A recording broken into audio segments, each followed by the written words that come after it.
Struggling to find a T shirt जिसमें आपके arms fit हो, या क्या आपने नोटिस किया है कि आपका स्टमक कंसिस्टेंटली आपके चेस्ट से बाहर निकलता है, या क्या आपके अपर बॉडी के एक वर्टिकल रेक्टेंगल की तरह दिखता है रादर देन एक अपसाइड डाउन ट्रायंगल।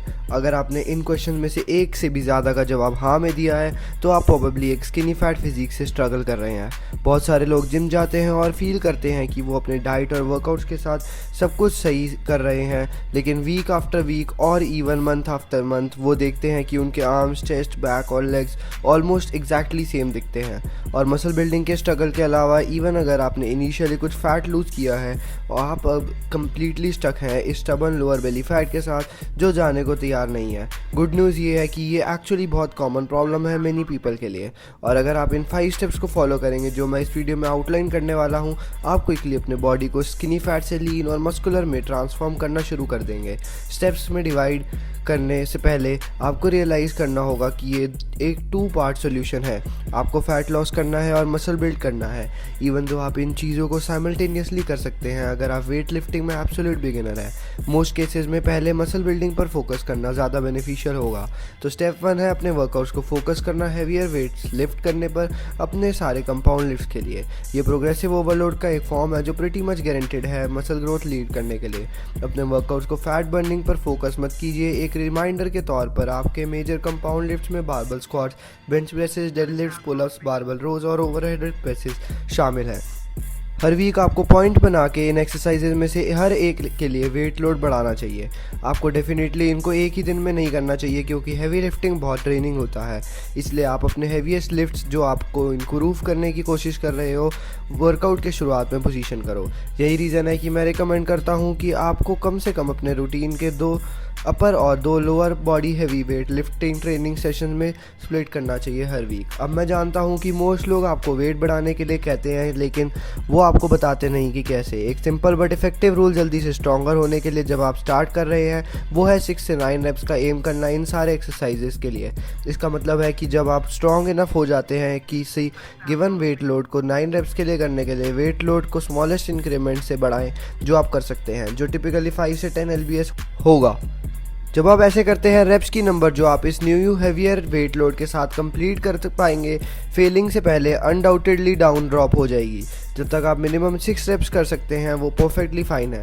आप नेक्स्ट फ्यू वीक 7 फिर 8 फिर 9 तक बिल्ड करने में स्पेंड करेंगे और फिर वेट बढ़ाएंगे और प्रोसेस रिपीट करेंगे। ये एक सिंपल स्ट्रैटेजी है लेकिन मैं प्रॉमिस करता हूँ ये एक इफ़ेक्टिव काम करती है। तो आप ये अपने सारे कंपाउंड लिफ्ट्स के लिए करें। आप इसको एक स्टेप फर्दर ले जा सकते हैं जब आप ऑलरेडी स्ट्रॉन्गर हो गए हैं और आप स्ट्रेंथ प्लेट्यूज हिट करना शुरू करते हैं इस basic 6 to 9 rape up your workout strategy के साथ। ये दूसरी स्ट्रैटेजी एक simple form of periodisation incorporate करती है। आप 3 वीक स्पेंड करेंगे हैवीएस्ट वेट लोड लिफ्ट करके जो आप कर सकते हैं हाई रेप रेंज में जैसे 10 to 12 रेप्स, फिर 3 वीक्स मिड रेप रेंज जैसे 6 रेप्स करते हुए, और finally 3 weeks sticking to a low rep range जैसे 3 रेप्स। फिर आप उस साइकिल को हर 9 वीक्स से बीट करेंगे और मैं गारंटी देता हूँ हर बार जब आप प्रीवियस रेप रेंज पर वापस जाएंगे आप एक हैवियर वेट लोड लिफ्ट कर पाएंगे दैन यू डिड बिफोर। इसका रीज़न है कि हर रेप रेंज का यूनिक बेनिफिट्स और चैलेंजेस हैं जो दूसरे पर कैरी ओवर करते हैं। For example high rep range और 10 to 12 reps muscular endurance improve करेगा, जबकि 3 रेप्स करना आपको मैक्सिमल स्ट्रेंथ और पावर बढ़ाने में हेल्प करेगा। सिर्फ 3 वीक्स पर रेप रेंज स्पेंड करने का एक और ग्रेट बेनिफिट ये है कि अगर आप स्ट्रेंथ प्लेट्यू पर स्टक हो जाते हैं आप जल्दी ही डिफरेंट रेप रेंज पर मूव कर लेंगे जहां आप लाइकली कुछ प्रोग्रेस कर पाएंगे और उन स्ट्रेंथ गेन्स को ओरिजिनल रेप रेंज पर कैरी करेंगे जहां आप स्टक थे जब आप उस पर वापस आते हैं। ऑब्वियसली आपको इंश्योर करना होगा कि आप इनफ राइट फूड्स खा रहे हैं मसल ग्रोथ फ्यूल करने के लिए। ये एक ह्यूज वेरी कॉमन मिस्टेक है जहां लोग कहते हैं कि वो बहुत खा रहे हैं लेकिन वो कहीं भी उस तरह नहीं खा रहे जिस तरह उन्हें मसल बिल्ड करने के लिए खाना चाहिए। इस केस में हम लीन मसल ऐड करना चाहते हैं वाइल मिनिमाइजिंग फैट गेन, तो आप अपने डेली कैलोरीज को no higher than 10% above maintenance level set करना चाहेंगे। आपके maintenance levels 2500 calories a day आते हैं, आप 10% हायर एम करेंगे जो 2750 कैलोरीज होगा। आप बहुत बड़ा कैलोरी सरप्लस नहीं चाहते क्योंकि वो चांसेस इंक्रीज करेगा कि आप मसल बिल्ड करने की प्रोसेस में मोर स्टबर्न फैट गेन करें। इन कैलोरीज में से आपको approximately 3/4 of a gram of protein for every pound of body weight चाहिए। फैट्स और कार्ब्स के बारे में पहले आप इंश्योर करें कि आप कम से कम 20 to 30% of your daily calories dietary fat से ले रहे हैं क्योंकि वो आपके हार्मोन लेवल्स को सपोर्ट करता करता है, including muscle building hormones like testosterone.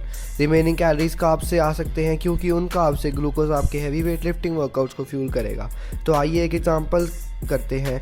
अगर मैं 2750 कैलोरीज के लिए एम कर रहा हूँ और मेरा वेट 200 lbs है, मुझे 150 ग्राम प्रोटीन लेनी होगी। मैं फिर प्रोटीन के ग्राम्स को 4 से मल्टीप्लाई कर सकता हूँ क्योंकि हर ग्राम प्रोटीन में 4 कैलोरीज होती हैं। फिर मैं 2750 कैलोरीज का 20% लूँगा जो 550 कैलोरीज होगा फैट से, और ग्राम अमाउंट पाने के लिए मैं 550 को 9 से डिवाइड करूँगा क्योंकि हर ग्राम फैट में 9 कैलोरीज होती हैं। फाइनली लास्ट स्टेप है 2750 कैलोरीज लेना और 550 कैलोरीज फैट के लिए सब्ट्रैक्ट करना और 600 और कैलोरीज प्रोटीन के लिए, और that will leave me with 1600 daily calories from carbs, जिसे मैं फिर से 4 से डिवाइड करूँगा क्योंकि हर ग्राम कार्ब में 4 कैलोरीज होती हैं। अब मैं एग्जैक्टली जानूंगा कितना प्रोटीन, कार्ब्स और फैट्स मुझे हर दिन खाना चाहिए मसल बिल्ड करने के लिए। अब मैं जानता हूँ ये बहुत सारे कार्ब्स लग सकते हैं, लेकिन न्यूमरस स्टडीज शो की एलोकेटिंग 40% और more of your daily calories to carbs maximize strength, performance और मसल ग्रोथ। स्टेप 3 ये इंश्योर करना है कि आप एक्चुअली इन टारगेट्स को हिट कर रहे हैं, और आप वो करते हैं अपने कैलोरीज को ट्रैक करके through an app like MyFitnessPal for at least a week और लॉन्गर। आप ये तब तक करना चाहते हैं जब तक आपने फुल्ली मैप्ड आउट नहीं किया है ऑल योर टिपिकल मील्स, और आपके पास एक रियली गुड आइडिया नहीं है कितने कैलोरीज और किस टाइप के मैक्रोज आप डेली बेसिस पर ले रहे हैं। आप इमेजिन नहीं कर सकते कितने क्लाइंट्स ने मुझे कहा मैं बहुत खाता हूँ, मैं ऑल डे लॉन्ग खाता हूँ, मैं इतना फुल हूँ, मैं और नहीं खा सकता, ऑल आई डू इज़ ईट। और फाइनली जब उन्होंने एग्री किया कैलोरीज ट्रैक करने के लिए, उन्होंने रियलाइज़ किया कि वो वे ऑफ थे, इधर वो इनफ प्रोटीन नहीं ले रहे थे या सिग्निफिकेंटली लेस कैलोरीज खा रहे थे, then they thought they were eating, या कुछ और इशू था। तो वेरीफाई कीजिए ट्रैकिंग करके, अगर आप हर दिन सेम चीज़ खाते हैं आपको उतना लंबा ट्रैक नहीं करना पड़ेगा compare to having a lot of variety और कुछ नया खाना हर दिन। लेकिन इधर वे आपको वेरीफाई करना है कि आप इन टारगेट्स को हिट कर रहे हैं। At least 12 to 18 weeks in first 3 steps को फॉलो करने के बाद आप स्विच कर सकते हैं primarily goal to burn body fat for the next 4 to 6 weeks. Reason क्यों हम मसल ग्रोथ के लिए longer period of time dedicate करने चाहते हैं, क्योंकि आपके बॉडी को लॉन्गर लगता है मसल न्यूक्लिक ऐड करने में, स्ट्रेंथ गेन करने में और मसल बिल्ड करने में दैन टू बर्न फैट। आप वो सब नहीं खोना चाहते जो आपने गेन किया है, क्योंकि सिर्फ आपने इनफ टाइम नहीं स्पेंड किया मसल बिल्डिंग में। जब स्विचिंग टू फैट लॉस आप अपने कैलोरीज के साथ टू रिस्ट्रिक्टिव नहीं होना चाहते। यह आपको हेल्प करेगा मेंटेन दैट मसल और strength that you work so hard to build in that first phase. सिर्फ अपने कैलोरीज को 10 to 20% कट कीजिए फ्रॉम मेंटेनेंस लेवल्स, दैट्स रफली 250 to 600 कैलोरीज पर डे। आपको अपने मेंटेनेंस लेवल्स, कैलोरीज और मैक्रोज को इस पॉइंट पर फिर से कैलकुलेट करना होगा, क्योंकि आप सेम नहीं वे करेंगे as you did 12 weeks ago, आप टेक्निकली ज़्यादा वे करेंगे। इस 4 to 6 वीक्स पीरियड के दौरान आपको same weight lifting schedule continue करना चाहिए एज बिफोर, एक्सेप्ट कि अब कि आप एनर्जी डेफिशिट पर हो। आपका गोल होगा maintain as much as strength possible for each of your compound lifts rather than increase it. Obviously अगर आप स्ट्रॉन्गर हो सकते हैं then that's even more of a plus, लेकिन वास्ट मेजॉरिटी ऑफ पीपल के लिए जैसे वीक्स बीतते हैं आप स्लाइटली वीकर और वीकर हो जाएंगे। इस डिक्लाइन को स्लो करने का बेस्ट वे है continue with those reps ranges जो मैंने पहले बात की थी, और continue pushing yourself to lift as heavy as you can. आपको सिर्फ तब तक वेट लोड कम करना चाहिए जब आप अपने रेप रेंज के मिनिमम को मीट नहीं कर सकते। सो लेट्स से आप 6 to 9 रेप स्ट्रैटेजी स्टिक कर रहे हैं, आप वीक 1 स्टार्ट कर रहते हैं with a weight load you doing for 9 reps, फिर नेक्स्ट वीक आप सिर्फ वही वेट 8 रेप्स के लिए कर सकते हैं, दैट्स फाइन। इवन दो आप टायर्ड हो कटिंग कैलोरीज से, stick to that weight load until eventually जैसे वीक्स बीतते हैं आप सिर्फ 5 रेप्स तक कर सकते हैं बिफोर फेलियर। सिंस 6 रेप्स उस रेप रेंज का बॉटम है, उस पॉइंट पर आप वेट कम कर देंगे और रिपीट करेंगे। It's kind of the reverse of what you were doing before, और आपका इंटेंशन हर लास्ट पाउंड के लिए फाइट करना होना चाहिए on the bar. Finally step 5 है ऐड करना low intensity not and exercise related activities like walking to burn some additional calories without negatively affecting the rest of your plan। ये very important है। Avoid excessive cardio। अगर आप too much cardio करते हैं while you are maintaining a small calorie surplus of just 10% above maintenance, आप definitely burn away कर सकते हैं वो extra 10%। ये मसल बिल्ड करना वेरी हार्ड बना देगा मीनवाइल ड्यूरिंग द फेज जहां आप कैलोरी डेफिशिट के लिए एम कर रहे हैं, so you can burn of the fat.